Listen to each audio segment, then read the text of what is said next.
हमारे बीच दिसम गुरु शिबू सोरेन, स्कूली शिक्षा मंत्री रामदास सोरेन, पूर्व राज्यपाल सत्यपाल मलिक, भारत पाक युद्ध के नायक group captain DK Parulkar, Prabhat Khabar तथा हिंदुस्तान के संपादक रहे पत्रकार हरिनारायण सिंह जी जैसे कई प्रसिद्ध जाने माने लोगों का निधन हुआ। उन्हें मैं श्रद्धांजलि अर्पित करता हूँ।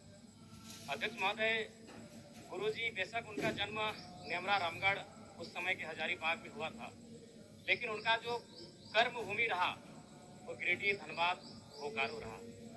और गुरुजी को हम गुरुजी जो कहते हैं वो नाम भी हमारे विधानसभा टुंडी से मिला है, जो धनबाद का हिस्सा है। मेरी आयु बहुत कम है, गुरुजी को तो करीब से देखने का अवसर एक बार ही मिला था, जब 2019 का विधानसभा के चुनाव में टुंडी के प्रत्याशी मथुरा प्रसाद महतो के चुनाव प्रचार में उसी मंच में मुझे 2 शब्द रखने का अवसर मिला था। लेकिन उनके किस्से, उनकी कहानियों को सुनकर मैं पला बढ़ा, क्योंकि मेरे पिताजी भी झारखंड आंदोलन के शहीद हैं, आंदोलनकारी रहे हैं।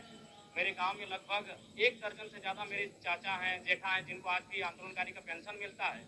तो उनसे मैं लगातार गुरुजी विनोद बिहारी महतो, कॉमरेड A.K. राय की कहानियों को सुना हूँ।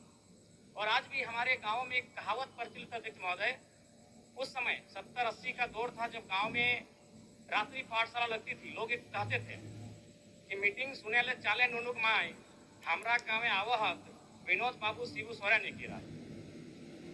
और आज जिस झारखंड मुक्ति मोर्चा, जिसका प्रचंड आज पूरे भारत में है, राज्य की सबसे बड़ी राजनीतिक दल है, उसका जो पृष्ठभूमि बनने का रहा है, अध्यक्ष महोदय, वह गुरु जी के नेतृत्व के सोनेत संथाल समाज और विनोद बिहारी महतो के नेतृत्व के शिवाजी समाज का विलय ही झारखंड मुक्ति मोर्चा के निर्माण की कहानी को बताता है। दिसम गुरु शिबू सोरेन ने उस कालखंड में आमजनों की आवाज बने, जब कोयलांचल में उद्योग हावी हो रहे थे, जब कोयलांचल में तमाम माफिया लोग हावी हो रहे थे, पारसनाथ की तराई में महाजनी प्रथा हावी हो रहा था।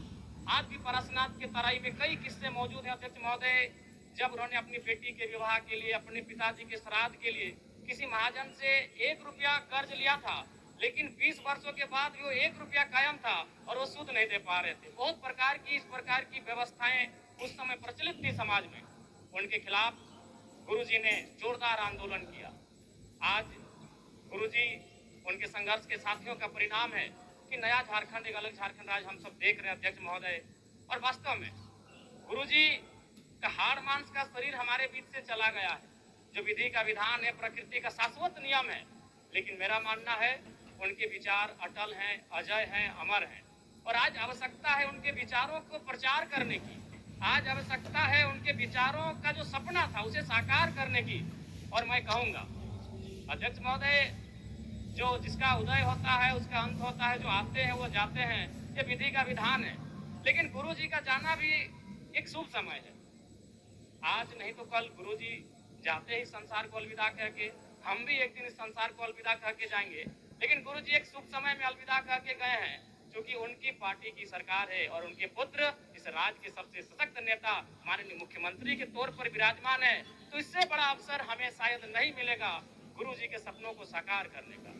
अतः शब्द नहीं है महोदय, गुरुजी एक बहुत बड़े उपन्यास है, वो किताब भी नहीं रहे कि शब्दों में और वाक्यों में उनको पढ़ लें। वो एक बहुत बड़े उपन्यास है, जिन्हें एक कालखंड में पढ़ा नहीं जा सकता है, जिन्हें एक कालखंड में पूरे व्याख्या नहीं किया जा सकता है। गुरुजी को श्रद्धांजलि के साथ साथ मैं ये मांग करता हूँ, क्योंकि मैं जिस क्षेत्र से आता हूँ, गुरुजी का जो आंदोलन का केंद्र था वो पारसनाथ का इलाका था। पीरटाड़ प्रखंड, तोपचांची प्रखंड, डुमरी प्रखंड, टुंडी प्रखंड, आज उनके कई साथी हैं। हमारे डुमरी में तो अखिल चंद्र महतो, उन्होंने आजीवन गुरुजी के वेशभूषा में रहे, वही दाढ़ी, वही चाल चलन, वही खलता पजामा। तो मन एक उनका जो प्रेम था वो अद्भुत है। अतः मैं सरकार से ये कहूँगा, पारसनाथ में तो कई भवन निर्माण हो गए धार्मिक परियोजन के नाम पे। मैं चाहता हूँ पारसनाथ की सबसे ऊंची चोटी पर एक स्टेच्यू ऑफ रिवोल्यूशन बनाई जाए, जिसमें गुरुजी, विनोद बिहारी महतो, कॉमरेड A.K. राय, शिवा महतो, निर्मल महतो जैसे वीरों की मूर्ति पारसनाथ की सबसे ऊंची चोटी पर हो, क्योंकि वहां तो बहुत सारे भवन निर्माण हो ही गए हैं। तो गुरु जी को अगर सम्मान देना है तो झारखंड की सबसे ऊंची चोटी पारसनाथ की ऊंचाई पर दिया जाए। मैं सरकार से ये मांग करता हूं और पुनः विगत पिछले कई दिनों में जिन महानुभूतियों को हमने खोया है, उन सभी के प्रति मैं सच्ची श्रद्धांजलि अर्पित करता हूं। उनके परिवार को इस शोक को सहने की असीम शक्ति मिले, मैं ये प्रार्थना करता हूं। बहुत बहुत धन्यवाद माननीय अध्यक्ष महोदय।